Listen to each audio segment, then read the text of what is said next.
candidates are not directed products of the parties and their memberships, originating from the wards upward to the final election that takes place at that level. You can't call it a product of the membership of the party. And that is precisely the what you may call the axe that Senator Smart Ademi was trying to grind. He called into question the delegate list and all that, and accused the governor of manipulating the process to produce who he wanted. And of course, for me, Senator Smart Ademi, may have benefited from that same kind of a flawed primaries in the past. I remember at one point he was lauding the governor, Yaya Bello, as the best to happen to Kogi, and that whatever Bello says, he would go with, sink or swim. These were his words.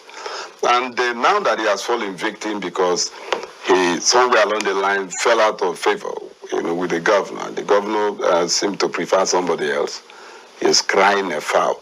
And that's why we keep saying, return power to the people, so that it wouldn't be a big man thing where a single individual, like the governor or the president, would sit down with a little group you may call an oligarchy to decide for the generality of the people.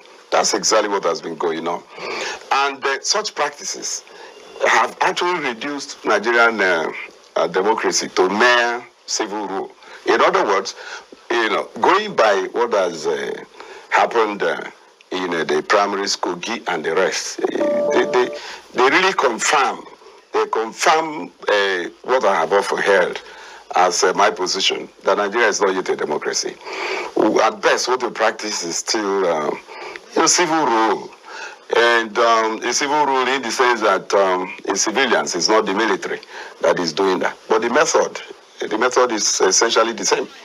And it's the same in the sense that if you look at the basic definition of democracy as government of the people, for the people, and by the people, as advanced by Abraham Lincoln, for the U.S., you would see that the people are still not in charge of their destiny, in charge of deciding who would be their flag bearer and who would ultimately be their leader through election. That hasn't started happening, as far as I am concerned. So that's why I see what has happened there. All right.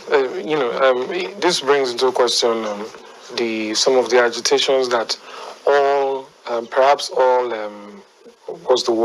primaries should be direct.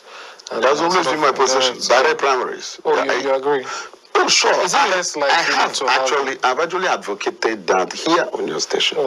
That for you to really lay the concrete foundation for democracy, handing power back to the people, it has to begin with primaries.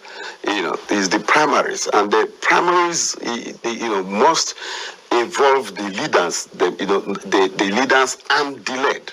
It means the entire membership of each political party, the members coming together and directly deciding who would be.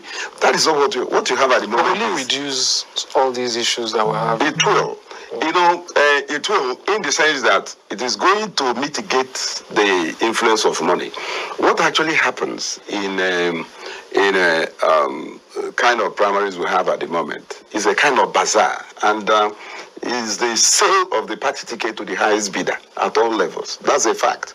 Presidential level, if you look at the presidential primaries, it was all, dollar bazaar. People saw it. It was in the open, some big. The country still do this for, in direct primaries. Yes. The people are too many for you to really give that kind of money. Money will be involved, no doubt about that. But because of sheer large number, it will not have an overriding, influence. It's only so easy. it will not be so easy to, for example, if you have a delegate election of, say, 500 or 1,000, you buy maybe for $1,000 per delegate.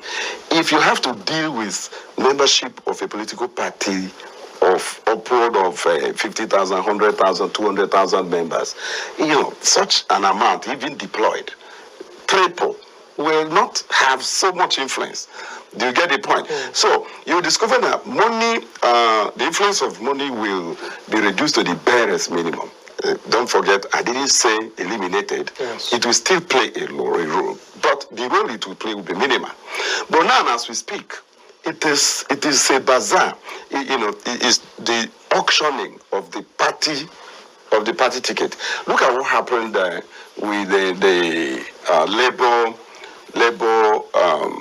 governorship primary in Imo State. It was an auction as well, and and when they rolled out their ticket, for 25 million. I told my friends, I said that Labour has gone the way of the PDP and the APC. Even though following the P2B intervention, they brought it down to 15 million. 15 million for me is still, too high. But some people say if you can't spend 15 million, you are not ready to be governor of a state. But then, why that kind of argument?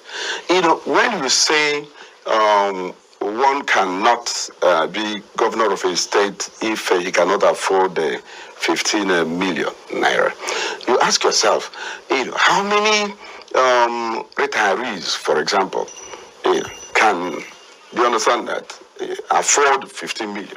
In other words, you have actually said that governorship, presidency of Nigeria are now exclusively reserved for the rich elite, those who have the money, because you have now made money the delineator, the irreducible minimum, that if you are not rich to that extent, you are not qualified. Now, it means that you are not looking at competence, you are not looking at integrity, you are not looking at vision, you are not looking at mission, you are looking at money. Do you understand that? And the money, no matter how tainted, and that is how some drug barons have become whatever in Nigeria. Because we are looking at money, those who can buy the ticket. And that is what has brought us to where we are. Well, let me just add a little to that argument. Yes. People say that it's not just about the affordability, it's that they want you to be prepared, whoever the candidate is, so that when you take power, small change, or so to speak, doesn't move you. There's this belief that if you can't, or if you've not seen 15 million and you go into office and you have billions of naira at your disposal, there's more likelihood of temptation than perhaps something you're used to. What do you make of that? The argument is still warped, very weak, I tell you, because if you keep it at that level, I still see that the common delineator is money.